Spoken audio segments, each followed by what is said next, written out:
Esta es la segunda parte del análisis que estamos llevando a cabo sobre el concepto de acción en el pensamiento de Hannah Arendt. Vamos a comenzar el día de hoy por recordar un asunto que es muy relevante en la obra de Arendt. Se trata de la diferencia que ella efectúa entre la vita contemplativa y la vita activa.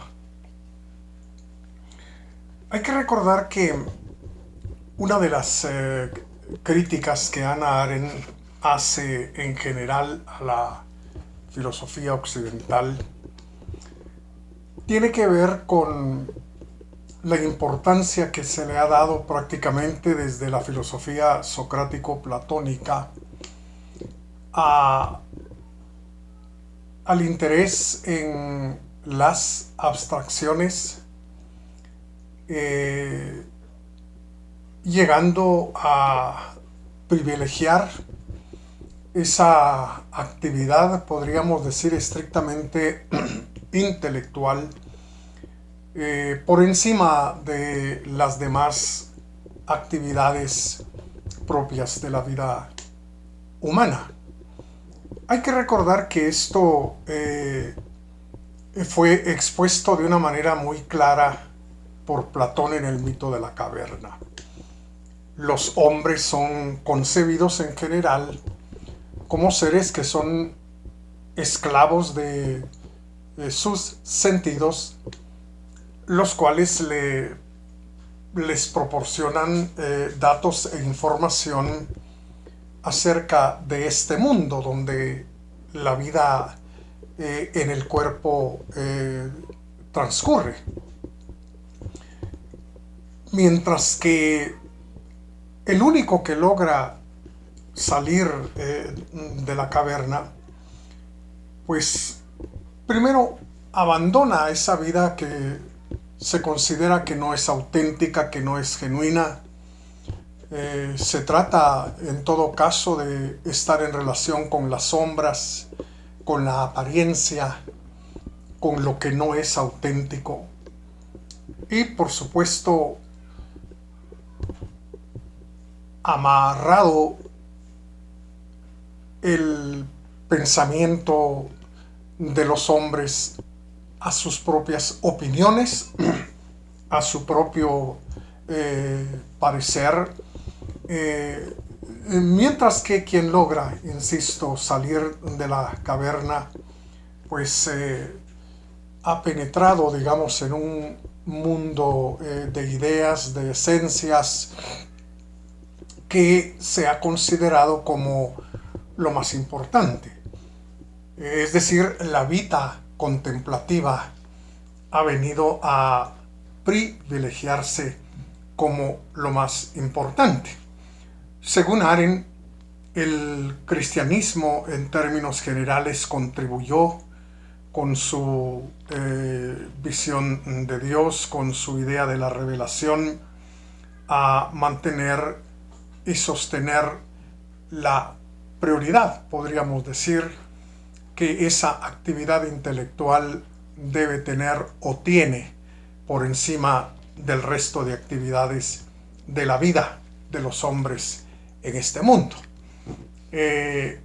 Primero es interés, digamos, de Hannah Arendt señalar que lo que se llama pensar y que se ha convertido desde entonces en un monopolio de parte de los filósofos, como si fueran ellos los únicos, digamos, que están entregados al pensamiento. Porque Hannah Arendt dice que pensar es una actividad propia del ser humano.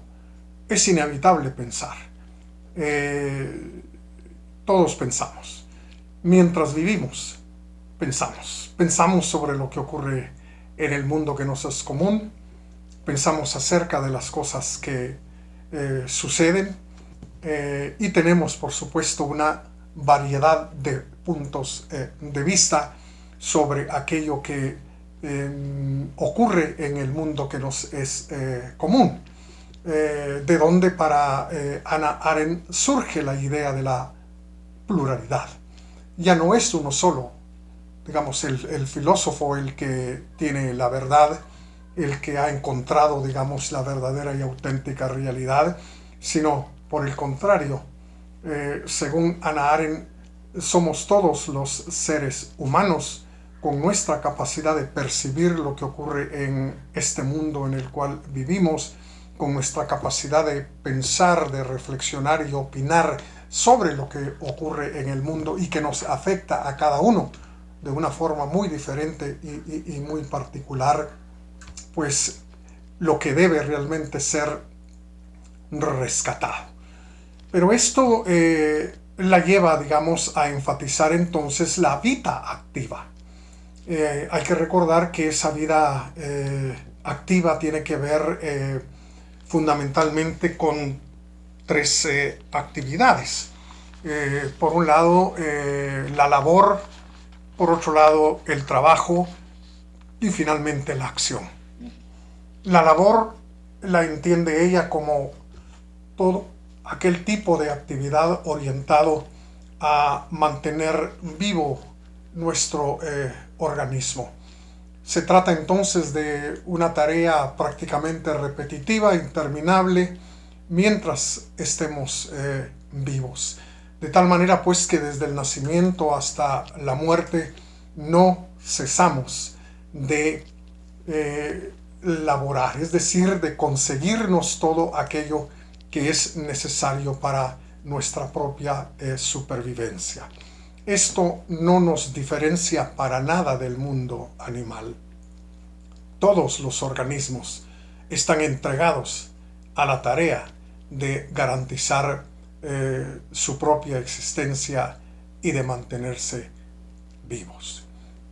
Esto lo considera Hannah Arendt pues algo completamente ajeno a lo político, porque parece ser que la entiende como una actividad centrada en uno mismo, sin tener en cuenta a los demás. Probablemente una crítica que podría instalarse aquí es el de la división del trabajo como la fuente, como el origen de todo aquello que va a garantizar nuestra propia supervivencia. Sin la división del trabajo, probablemente seríamos incapaces de procurarnos, de hallar, de encontrar todo aquello que es necesario para mantenernos vivos, orgánicamente hablando, en este mundo. Ahora, el trabajo es considerado por Hannah Arendt como un quehacer que está orientado a generar cosas y a generar objetos. Edificios, zapatos, automóviles, maquinarias, herramientas, monumentos, parques, en fin, ciudades. Bueno, todo aquello que es realmente un objeto, es una cosa, resultado de la fabricación, digamos, de que el hombre es capaz, tiene que ver definitivamente con el trabajo. Estas cosas, por supuesto, creadas, fabricadas por el hombre, son de alguna manera parte de ese mundo que compartimos, pero todavía no entramos con el trabajo en la esfera de lo político, porque lo político es precisamente, como decíamos, ese mundo humano que nos es común, frente al cual pues no solo tenemos opiniones, sino en el cual también llevamos a cabo acciones. Y entonces, al hablar de la acción, pues Hannah Arendt nos va a poner en contacto con algunas de las características que según ella tiene precisamente la acción. En primer lugar, hay que señalar que la acción es algo que revela nuestra propia identidad. No es realmente que el hombre tenga una identidad antes de actuar. Recordemos que Arendt rechaza rotundamente la posibilidad de una naturaleza humana que está allí, que es permanente, que es constante, que es igual siempre. No. Es decir, ella al hablar, digamos, de la condición humana, se ve obligada a reconocer, pues, que es la acción la que revela quién es cada uno, quién es cada cual. De tal manera, pues, que al nacer, al venir a este mundo, pues irrumpimos en un ámbito en el cual ya hay otros seres humanos, ya hay otros individuos. Y entonces el nacimiento es definitivamente un nuevo comienzo. No el comienzo de algo, pero el comienzo de alguien, ¿verdad? Y entonces el individuo, digamos, se ve obligado, digámoslo así, a actuar siempre entre los hombres, actuar siempre en ese mundo humano que nos es común. Ahora, del actuar, dice Hannah Arendt, es prácticamente imposible saber hasta los últimos detalles de lo que hemos hecho.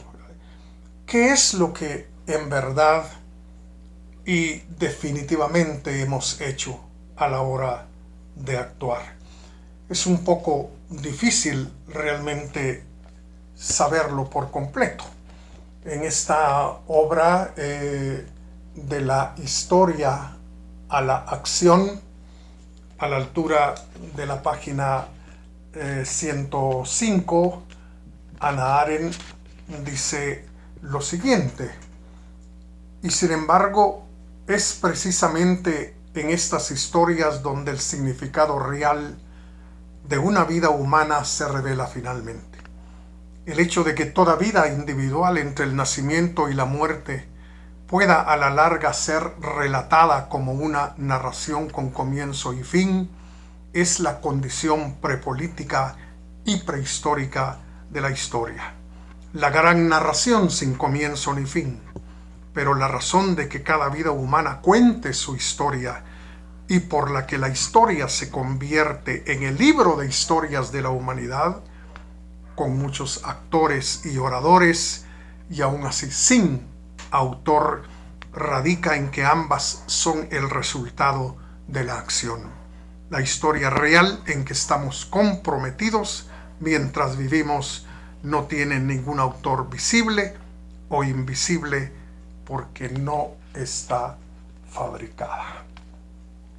Entonces, no podemos saber en qué va a parar, ni en qué va a parar la historia personal de cada uno, ni en qué va a parar el acontecer histórico durante un periodo de tiempo, en un cuerpo político determinado, en una sociedad determinada. Es prácticamente imposible saberlo porque no es una fabricación. Si cuando fabricamos sí sabemos en qué va a parar aquello, ¿no? Por ello, digamos, el trabajo es una actividad donde cada uno sabe en qué va a parar lo que está haciendo. El carpintero sabe que el montón de madera que está trabajando va a resultar en una mesa. El herrero sabe que el montón de hierro que tiene frente a sí va a terminar en un balcón o en una puerta metálica, pero ni la historia personal, ni la historia en términos generales con mayúscula, podríamos decir, podemos realmente saber en qué va a parar. No podemos entonces predecir las consecuencias completas que la acción va a generar. Porque hay que recordar que, si bien es cierto, la acción es teleológica, persigue fines, quiere concretar metas y objetivos, al actuar los seres humanos también generamos consecuencias no intencionadas, consecuencias que no era nuestra intención generar y producir, pero que de alguna manera son el resultado de nuestros actos. Es imposible entonces llegar a saber en qué va a resultar todo. Y en la obra célebre que hemos ya mencionado más de una vez aquí, La condición humana, a la altura de la página 251, y llegando a las primeras líneas de las 52, dice Hannah Arendt: en este aspecto de la acción, importantísimo para la época moderna, para su enorme ampliación de las capacidades humanas como para su concepto y conciencia de la historia, se inician procesos cuyo resultado no se puede vaticinar, de manera que la inseguridad, más que la fragilidad, pasa a ser el carácter decisivo de los asuntos humanos. Esta propiedad de la acción escapó a la atención de la antigüedad en general y apenas encontró adecuada articulación en la filosofía antigua, para la que el concepto de la historia tal como lo conocemos era extraño por completo. No se puede vaticinar. No podemos adelantarnos a cuáles van a ser las consecuencias de nuestras acciones. Si eso tiene mucho que ver con nosotros, si eso tiene que ver con el día a día, con nuestras familias, con nuestras amistades, con nuestro propio entorno, bueno, ¿qué no se podría decir de aquellos que tienen la autoridad, de aquellos que gobiernan y que toman decisiones y actúan en una forma o en otra, probablemente con muy buenas intenciones, pero que pueden de algún modo venir a afectar, en resumidas cuentas, la vida de millones de personas? Es algo verdaderamente aterrador ponernos a pensar en esas posibilidades, sobre todo pensando en efectos negativos, incluso de sufrimiento, de muerte probablemente, de millones de personas por el uso, digámoslo así, de la autoridad que los gobernantes llegan a poseer. Ahora bien, no se trata necesariamente del principio o del efecto mariposa, donde el aleteo de un insecto puede provocar un tsunami o incluso un terremoto a saber dónde. No es necesariamente eso, pero Arendt quiere recalcar que es prácticamente imposible adelantarnos a los acontecimientos en todo sentido de nuestras acciones y de nuestros actos. Ahora bien, aunque no podamos saber qué es lo que verdaderamente estamos haciendo, otra característica de la acción es que no podemos deshacer lo que hemos hecho. Lo hecho está. Los actos llevados a cabo pues ya se efectuaron y no podemos regresar, no podemos ir hacia el pasado para intentar hacer algo diferente de lo que en realidad hemos hecho. De la historia a la acción, en la página 106, Hannah Arendt dice lo siguiente: sin embargo, en claro contraste con esta fragilidad y esta falta de fiabilidad de los asuntos humanos, hay otra característica de la acción humana que parece convertirla en más peligrosa de lo que tenemos derecho a admitir.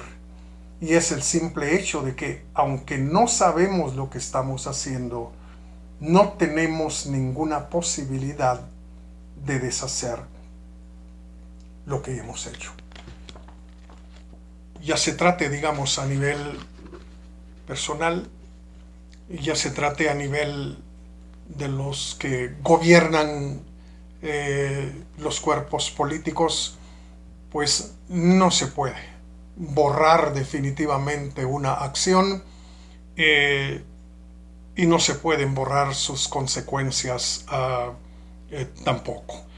Entonces, esta característica, digamos, importante de la acción humana, Arendt viene a recalcarla también en el contexto de la condición humana, donde dice en la página 252 lo siguiente: si bien los hombres han podido destruir cualquier producto salido de las manos humanas, e incluso hoy día tienen capacidad para la potencial destrucción de lo que han hecho, nunca han sido capaces, ni lo serán, de deshacer o controlar con seguridad cualquiera de los procesos que comenzaron a través de la acción. Ni siquiera el olvido y la confusión que encubren eficazmente el origen y la responsabilidad de todo acto individual pueden deshacer un acto o impedir sus consecuencias. Ojalá, pensamos a veces, que pudiéramos revertir el tiempo y regresar al pasado para hacer algo distinto y algo diferente de lo que hicimos. No se puede. La acción humana entonces tiene un carácter terrible de irreversibilidad, ¿verdad? Esto, pues, como dice ella, convierte realmente a la acción en algo verdaderamente peligroso, mucho más peligroso de lo que podemos realmente imaginar. Ahora bien, estas cuestiones escapan rotundamente al actor. Mientras el actor está llevando a cabo sus acciones, pues no se percata de que las consecuencias de sus acciones no son previsibles en su totalidad, y tampoco se da cuenta de la imposibilidad que habrá de revertir el tiempo y de hacer otra cosa diferente. Pero hay alguien a quien sí se le revela todo eso, y ese alguien es el narrador o el historiador, aquel que está comprometido, digamos, con la investigación del pasado, aquel que está comprometido a contarnos, a narrarnos qué fue realmente lo que sucedió. Pues al narrador sí le aparece y tiene que aparecerle, y es responsabilidad de él hacer que le aparezca la totalidad de todo aquello que condujo, digamos, a alguien a llevar a cabo acciones en este sentido o en otro. En la condición humana, en la página 215, Hannah Arendt lo dice con estas palabras. Dice: la acción solo se revela plenamente al narrador, es decir, a la mirada del historiador, que siempre conoce mejor de lo que se trataba que los propios participantes. Todos los relatos contados por los propios actores, aunque pueden en raros casos dar una exposición enteramente digna de confianza sobre sus intenciones, objetivos y motivos, pasan a ser simple fuente de material en manos del historiador, y jamás pueden igualar la historia de éste en significación y veracidad.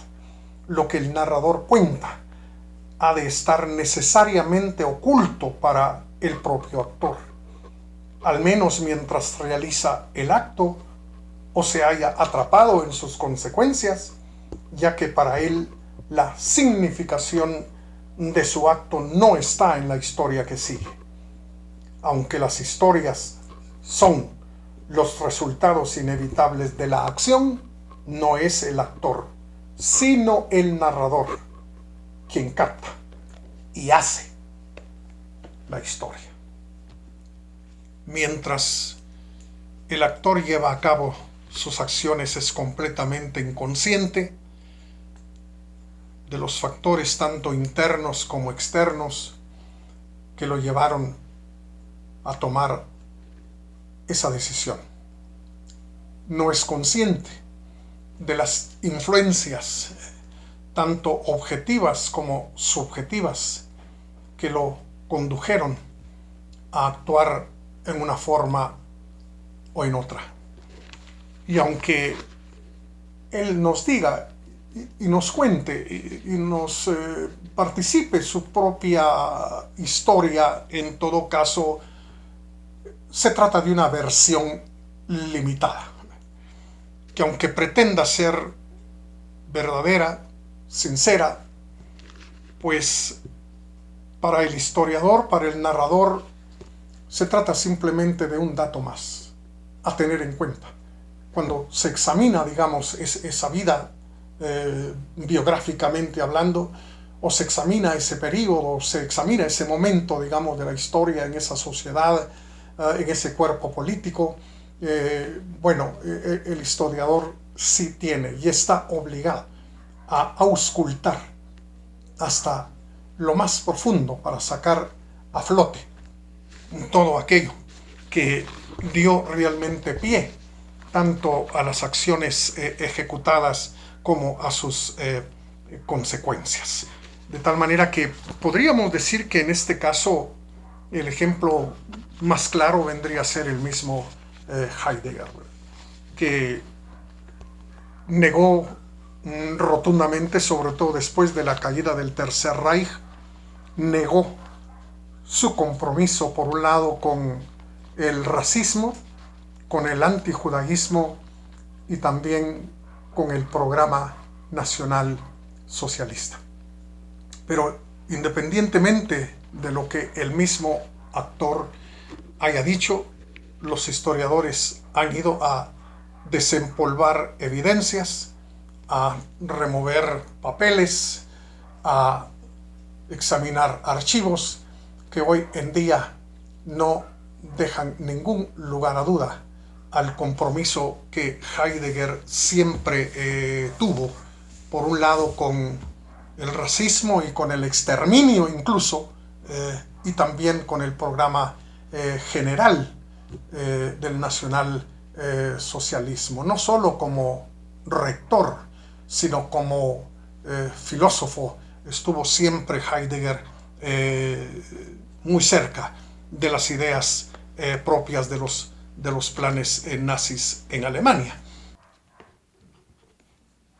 Decíamos que entre los estudios históricos que han venido a revelar el compromiso de Heidegger con el racismo, con el antijudaísmo, incluso con el exterminio y con el programa en general del nacionalsocialismo, está esta voluminosa obra de Emanuel Faye, que lleva como título Arendt y Heidegger, el exterminio nazi y la destrucción del pensamiento. Esto como un ejemplo de lo que Arendt está diciendo respecto a la acción humana. Es el historiador el que realmente hace historia, porque está en capacidad de entender, de comprender, de percibir todos aquellos elementos de los que nunca estuvo consciente el actor en su momento. Ahora bien, y ya que la acción no solo es impredecible, sino también irreversible, la pregunta que tenemos que hacer es, bueno, ¿cómo enfrentar sobre todo aquellos efectos negativos, nocivos que las acciones humanas provocan? Bueno, Hannah Arendt en este caso habla de que el perdón parece ser la única manera de enfrentarnos con esas consecuencias que ya no se pueden realmente revertir ni cambiar. En la página 258 de la condición humana, Arendt dice que el perdón fue descubierto y enfatizado por un personaje universalmente conocido. El descubridor, dice, del papel del perdón en la esfera de los asuntos humanos fue Jesús de Nazaret. El hecho de que hiciera este descubrimiento en un contexto religioso y lo articulara en un lenguaje religioso no es razón para tomarlo con menos seriedad en un sentido estrictamente secular. El perdón. Yo diría, para empezar, hacia nosotros mismos. Porque cuántas veces hemos actuado hiriendo a terceros, trayendo consecuencias terribles sobre inocentes. Bueno, no podemos vivir con el yugo de la culpa siempre sobre nuestros cuellos. Habrá que recurrir al perdón, primero hacia nosotros mismos, pero también hacia aquellos que de algún modo, con su actuar, han provocado daños y han traído sobre nosotros, pues, circunstancias muchas veces tristes, de sufrimiento. Bueno, hay que perdonar. Ahora, la cuestión es cómo realmente vamos a enfrentar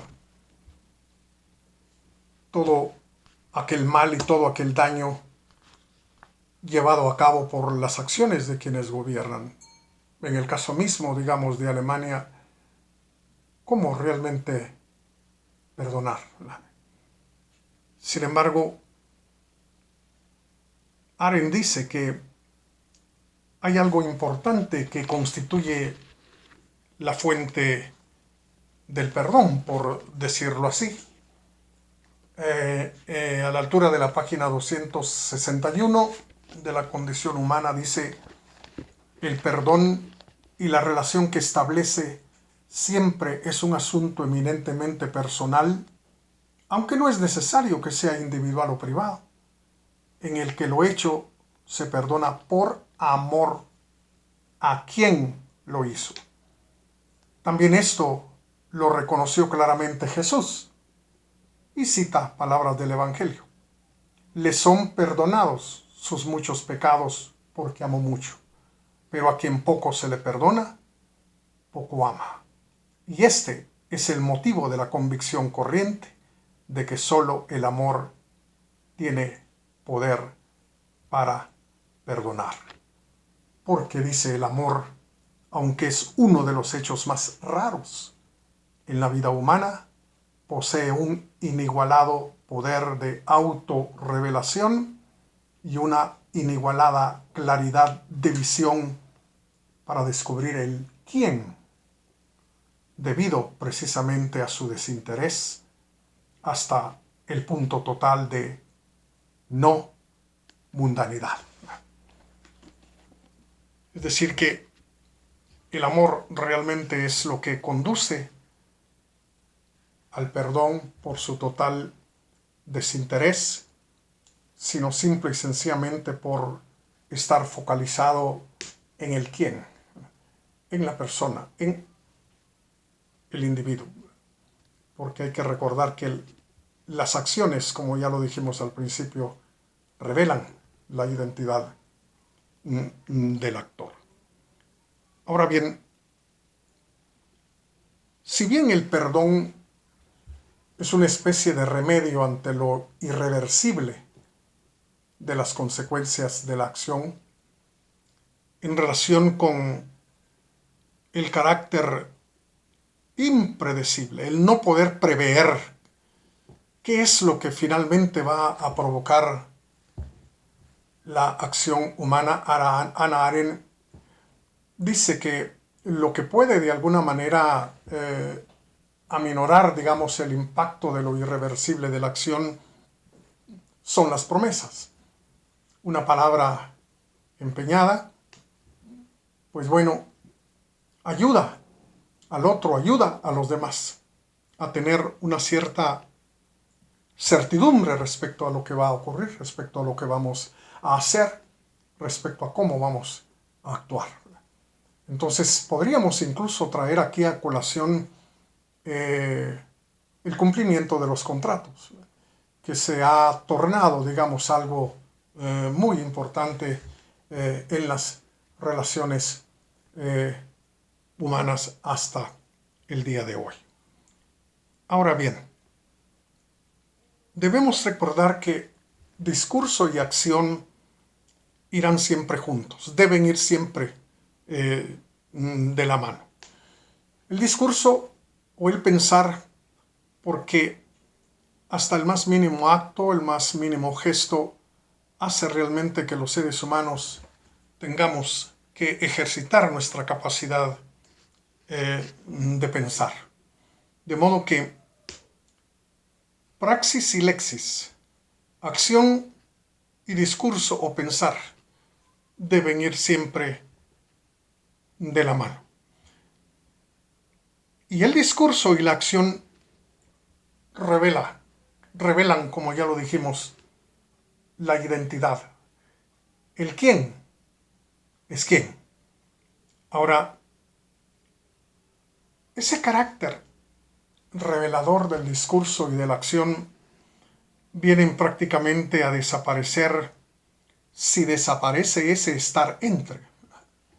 Esa vida que nos es común, ese mundo que nos es común, que nos pone de alguna manera en relación con los demás, si desaparece, pues entonces tanto la acción como el discurso también dejan de ser, pierden totalmente su sentido y su significado.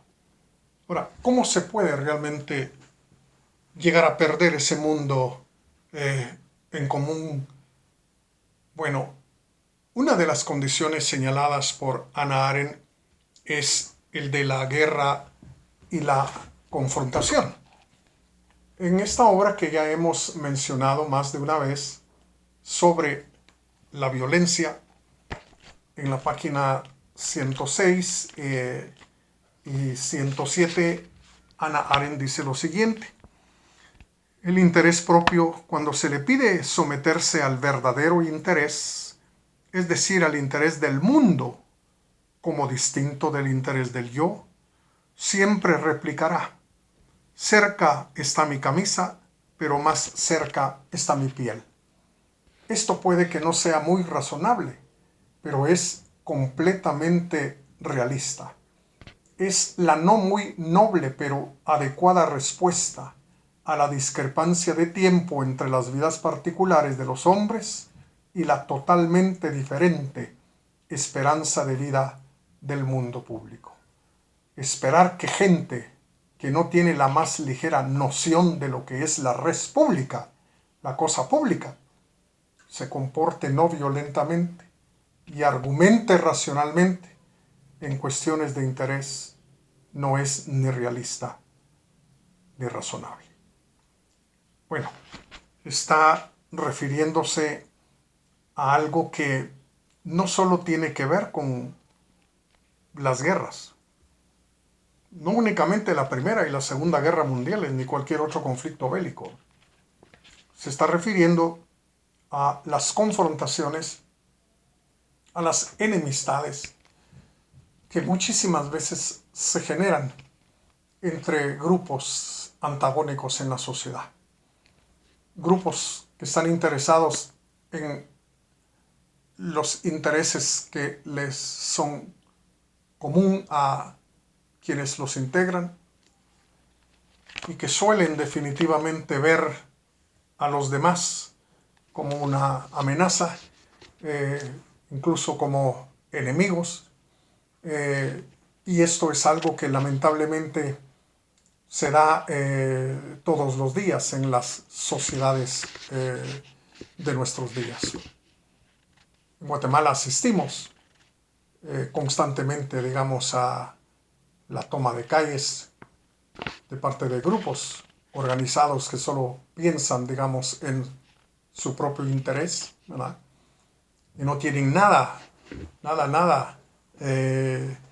de interés, ningún interés sobre el mundo que nos es común, sino única y exclusivamente en concretar sus metas y sus objetivos.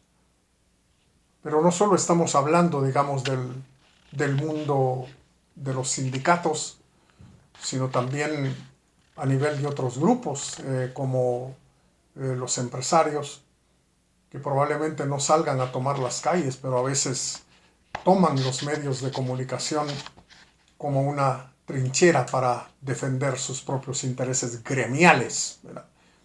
Y lo que es peor, nos quieren vender esos intereses como el bien común, como algo que va a beneficiarnos a todos, como algo que nos interesa a todos los miembros de la sociedad, cuando en realidad se trata de privilegiar y de mantener privilegios de grupos que van siempre detrás de los intereses que son comunes a sus miembros. Esto es algo que desgraciadamente es cotidiano en las democracias actuales. Entonces, el mundo humano que nos es común desaparece y ya no importa.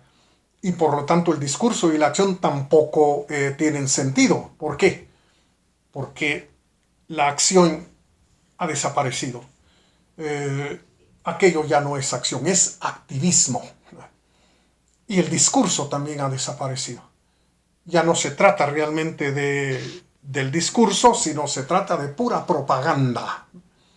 Y muchas veces se trata también de una clara intimidación, ¿verdad?, en contra de los demás. Entonces, en el momento en que hay guerra, en que hay confrontación entre los seres humanos, el mundo que nos es común desaparece y el sentido de la acción y el sentido del discurso se pierden totalmente. Pero Arendt también dice que ese mundo que nos es común desaparece y se pierde el sentido de la acción y del discurso cuando no se puede identificar plenamente a quien está promoviendo determinadas conductas. Sobre la violencia, que es un texto que ya hemos mencionado, a la altura de la página número 53, Hannah Arendt dice lo siguiente: hoy debemos añadir la última y quizá más formidable forma de semejante dominio, la burocracia, o dominio de un complejo sistema de oficinas en donde no cabe hacer responsables a los hombres, ni a uno ni a los mejores, ni a pocos ni a muchos, y que podría ser adecuadamente definida como el dominio de nadie. El dominio de nadie es claramente el más tiránico de todos, pues no existe precisamente nadie al que pueda preguntarse por lo que se está haciendo. En este estado de cosas, que hace imposible la localización de la responsabilidad y la identificación del enemigo, una de las causas más poderosas de la actual y rebelde intranquilidad difundida por todo el mundo, de su caótica naturaleza y de su peligrosa tendencia a escapar a todo control, al enloquecimiento. Bueno, claro,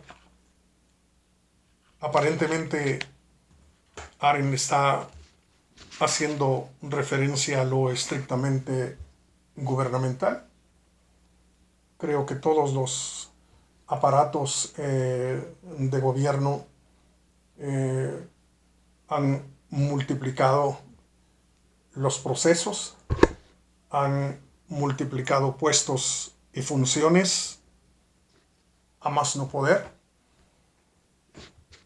En Guatemala no necesariamente porque sea necesario, sino por deudas políticas que se tienen, pues el aparato gubernamental ha ido creciendo. Pero también esto suele ocurrir a nivel de la iniciativa privada. Muchas veces, como ciudadanos o como clientes o consumidores, pues nos topamos con el rostro de nadie. Simple y sencillamente vamos de escritorio en escritorio, dejando papeles aquí y papeles allá, recibiendo un sello de este lado, otro sello por allá, una solicitud de que regresemos dentro de una semana, dentro de 15 días, dentro de un mes, sin encontrar nunca a nadie que sea el responsable de lo que está sucediendo. Como víctimas, estamos ante alguien que no tiene rostro o ante un monstruo de 1000 cabezas, como quiera realmente que querramos llamarle a eso. Y entonces aquí, digamos, se ejerce un particular tipo de autoridad. El burócrata es así en todos lados, ¿verdad? Es alguien que quiere hacer valer la autoridad que tiene, no le interesa en realidad resolver problemas, sino trasladarlos. Y esto pues hace que lo que se dice y lo que se haga, la acción y el discurso pierdan rotundamente sentido, porque precisamente ese mundo humano del cual todos somos parte, ha desaparecido.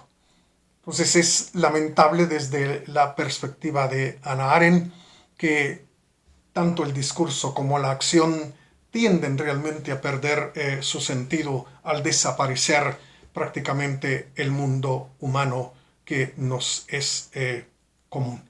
Entonces resulta pues que la vida moderna ha traído sobre la acción consecuencias verdaderamente lamentables, ¿verdad? Ya sea porque la labor ha venido a ser dominante, lo que interesa es simple y sencillamente mantenernos vivos y encontrar todo lo necesario para mantenernos existiendo como organismos en este mundo, o porque también la acción ha venido a ser completamente instrumentalizada, ¿verdad? Y entonces, al no existir la auténtica acción y el verdadero discurso, pues entonces el mundo y la mundanidad corren el riesgo de desaparecer. En la página 73 de La historia a la acción, Hannah Arendt lo pone en las siguientes palabras. Esta doble pérdida del mundo ha dejado tras sí una sociedad de hombres que, sin un mundo común que al mismo tiempo los separe y los relacione, viven o en una desesperada y solitaria separación o están comprimidos unos contra otros en una masa, ya que una sociedad de masas no es nada más que el tipo de vida organizada que se establece automáticamente entre los hombres que están todavía relacionados unos con otros, pero que han perdido el mundo que una vez fue común a todos ellos. Entonces, tanto el mundo como la mundanidad, la capacidad de crear mundo, pues se encuentran en un verdadero riesgo. Pero quizás lo más grave, digamos, de las sociedades actuales sea que se ha sustituido precisamente lo político con lo social. Y lo social, pues, no es una opción personal. Lo social es algo que se nos impone, son patrones, digamos, de comportamiento impuestos, ¿no? Entonces uno tiene que comportarse como abogado, tiene que comportarse como médico, tiene que comportarse como ingeniero, en fin, hay conductas, digamos, tiene que comportarse como funcionario, como ministro de Estado, en fin, etcétera. Y entonces esto pone también en grave riesgo eh, el mundo y la mundanidad. En esta antología de trabajos de Hannah Arendt, La pluralidad del mundo, Arendt dice algo a la altura de la página 182 que va así. Más que cualquier elaborada teoría, esta inconsciente sustitución de lo social por lo político revela hasta qué punto se había perdido el original concepto griego de política.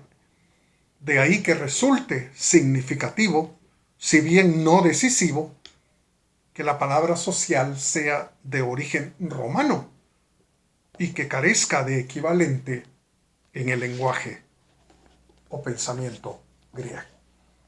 Entonces no hubo necesidad de teorías muy sofisticadas, dice Arendt. El haber suplantado con una palabra, la palabra social, a la palabra político, se dio un cambio verdaderamente terrible, digamos, en las sociedades humanas. A veces estamos mucho más interesados, digamos, en proceder socialmente que en actuar. Esto fue algo que impactó a Hannah Arendt cuando asistió al juicio de Adolf Eichmann en Jerusalén. Y fue una de las razones por las cuales llegó a desarrollar su idea de la banalidad del mal. Porque pues todos pensaban que Eichmann era el engendro de Satanás, que se había originado en el mismo infierno, que era esencialmente un ser humano maligno, pero Arendt vino realmente a descubrir que aquella maldad ejecutada por Eichmann tenía más bien que ver con el cumplimiento de comportamientos de carácter social. Eichmann se creía un buen ciudadano, que había procedido como un buen ciudadano al cumplir las leyes de Alemania. Se creía un buen militar, porque había procedido como se esperaba que procediera un oficial del ejército nazi. Él pensaba que había obrado bien porque se había conducido como un miembro del aparato gubernamental nacional socialista. Es decir, de hecho no mostró ningún sentimiento, digamos, de culpabilidad ni de arrepentimiento, al menos mientras estuvo allí presente en el juicio ante el jurado, sino que al contrario insistió en que él era una buena persona por haberse acomodado, por haberse ajustado al cumplimiento irrestricto de las leyes de la Alemania nazi. Entonces es lamentable realmente que lo social en ese sentido, dice Hannah Arendt, haya venido a matar casi por completo la espontaneidad de la acción y por supuesto la elaboración de un discurso muy personal frente al mundo humano que nos es común. Ahora bien, ¿cómo la acción puede construir mundo, generar mundanidad? Con esto terminamos. Rechazando, dice Arendt, formas no políticas de relación. Ya mencionamos algunas, pero enumeremos otras. Hay que renunciar a formas no políticas de relación como la violencia, la fuerza, el dominio y, por difícil de aceptar que parezca, la fraternidad y la compasión. La fraternidad porque hace que el mundo desaparezca, es decir, los hombres están tan identificados los unos con los otros que el mundo humano que nos es común ha desaparecido rotundamente, ¿verdad? Por cualquier razón que sea, los hombres al fraternizar, al hacer énfasis, digamos, en la fraternidad, están entonces haciendo desaparecer ese mundo común y por lo tanto no hay mundanidad aquí, no hay una generación de mundanidad. Pero también la compasión, precisamente porque la compasión establece una relación entre los seres humanos totalmente asimétrica, ¿verdad? Donde uno está arriba, capaz de tender la mano al otro que está abajo, que se encuentra en una situación, digamos, probablemente deplorable, y entonces no hay, digamos, una igualdad, que es lo que definitivamente en el terreno de lo político, en el terreno de ese mundo humano que nos es común, debe realmente darse y debe prevalecer. De modo pues que únicamente al alejarnos de esas relaciones no políticas, seremos capaces de preservar y mantener el mundo humano que nos es común y de generar mundanidad.